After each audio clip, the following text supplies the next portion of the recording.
এখানে মিলিত হয়েছি বা কথা বলছি, আমরা কেউ ক্ষমতা দখলের জন্য কথা বলছি না, আমরা ক্ষমতায় যাওয়ার জন্য কথা বলছি না। আমাদের কথা বলার বিষয় হচ্ছে বাজারে দ্রব্যমূল্যের দাম বেড়েছে, যে মজুরি পায় তা দিয়ে সংসার চলে না, বাজারের সাথে সঙ্গতি রেখে মজুরি বাড়াতে হবে এবং রেট বাড়াতে হবে। এটা কি আমাদের অন্যায় দাবি?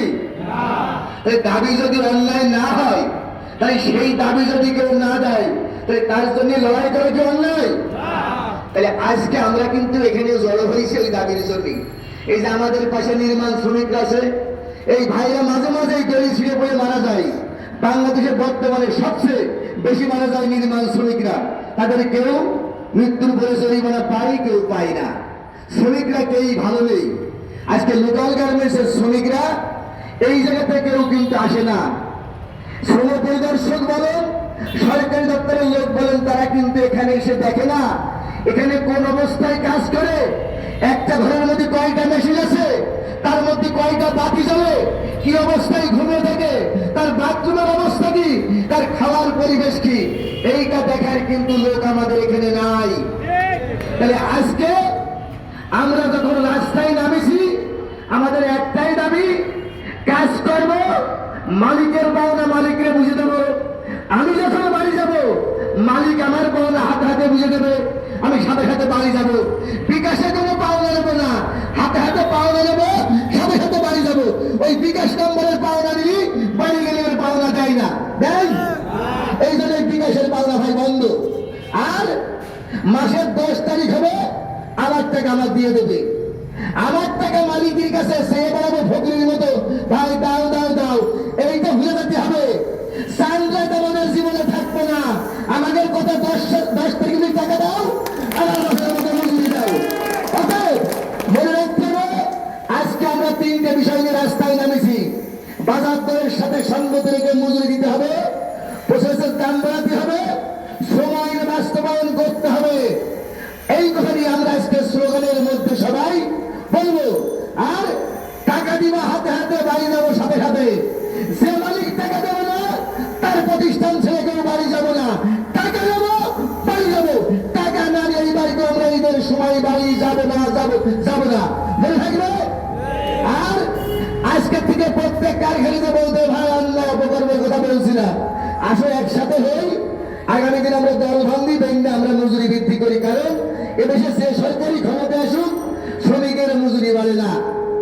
মালিকরা বললি সরকার শোনে, মালিকরা গেলি সরকার তার কথা বুঝতে পারে। আর শ্রমিকে মিছিল করলি বলে রাস্তায় ঝামেলা হয়, শ্রমিক রাস্তায় নামলে দেশের ক্ষতি হয়, কৃষক রাস্তায় নামলে দেশের ক্ষতি হয়।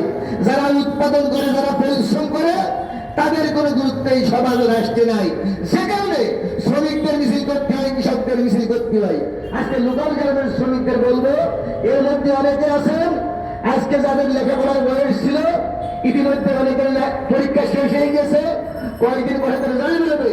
আমরা জীবনের সেই সুযোগ থেকে বঞ্চিত হয়ে বাঁচার জন্য একেবারেই প্রথমে খেয়ে পড়ে শুরু করেছে এই লোকাল গার্মেন্টস এর কাজ। আজকে সেখান থেকে যে আমরা বিভিন্ন পর্যায়ে কেউ কারিগর হয়েছি, কেউ ফিটিং ম্যান হয়েছি, তারপরেও আমাদের ন্যায্য মজুরি নেই, বাঁচার মতো কোনো দাবি নেই, থাকার ভালো জায়গা নেই, এমনকি বিশুদ্ধ পানির ব্যবস্থা নেই। যখন আমরা বলি তখন সরকার খেয়াল করে না, মালিক চোখরা নাই। আবার কখনো এলাকার মাস্টার এসে বলে, কি মালিক সুজন মোদী লাগানো কি এইসব জায়গায় আমরা করে খেয়ে তোমরা ঝামেলা করছো।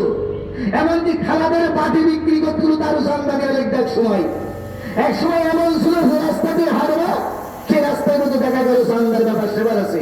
আমরা আহ্বান করবো, আজকে আহ্বান তো দেখছি সেই পরিস্থিতি নাই। শ্রমিকদেরকে আহ্বান করবো, এইবারকে রমজানের আগে আমরা মজুরি আদায় করে বাড়ি ফেরবো ফেরবো ফেরবো।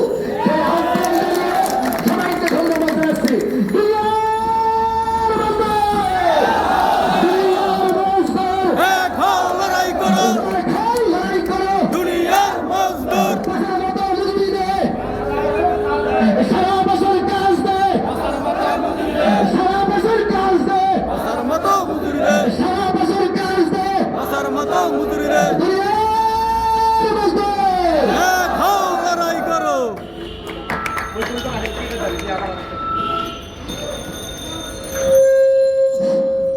প্রিয় সংগ্রামী সাথী বন্ধুগণ, আমরা আলোচনার শেষ পর্যায়ে চলে আসছি।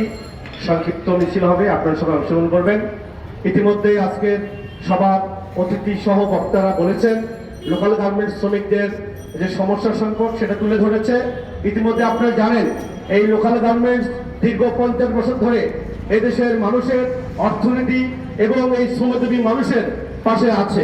কারণ একসময় এক্সপোর্ট ছিল না, এই লোকাল গার্মেন্টসের পণ্য দিয়ে সারা দেশে এই অর্থনীতির চাকাকে আমরা সচল রেখেছি এবং আজও রাখছি। কিন্তু আমরা দেশের অর্থনীতি সচল রাখলেও এই দেশ যে শ্রম আইন আছে সেই শ্রম আইনের এই মালিকরা মানছে না। আজকের যে প্রতিবাদ, আজকের যে ঐক্য, সেই ঐক্য হচ্ছে আমাদের অধিকার আদায়ের জন্য। সংগ্রামী সাথী বন্ধুগণ, আপনারা জানেন আজকে আমরা দাঁড়িয়েছি 3টা বিষয়ের উপরে। একটা বিষয় হচ্ছে আমরা সারা মাস কাজ করব, মাসের 7 তারিখের মধ্যে আমাদের মজুরি পরিশোধ করে নিব। সংগ্রামী সাথী বন্ধুগণ, বাজারের দ্রব্যমূল্য ঊর্ধ্বগতি হবে, সেখানে বাজারের সাথে সঙ্গতি রেখে আমাদের মজুরি নির্ধারণ করতে হবে। সংগ্রামী সাথী বন্ধুগণ, আমরা কারখানায় যখন কাজ করব আমাদের নিয়োগপত্র পরিচয়পত্র প্রদান করতে হবে। কারণ আমরা দীর্ঘদিন কাজ করার পরে খালি হাতে বাড়ি যাই, বাংলাদেশ শ্রম আইনের কোনো ধরনের কোনো সুযোগ সুবিধা আমরা এখানে পাই না। সংগ্রামী সাথী বন্ধুগণ, এই যে দাবি, এই দাবি পূরণ না হওয়া পর্যন্ত আমাদের লড়াই সংগ্রাম অব্যাহতভাবে চলবে।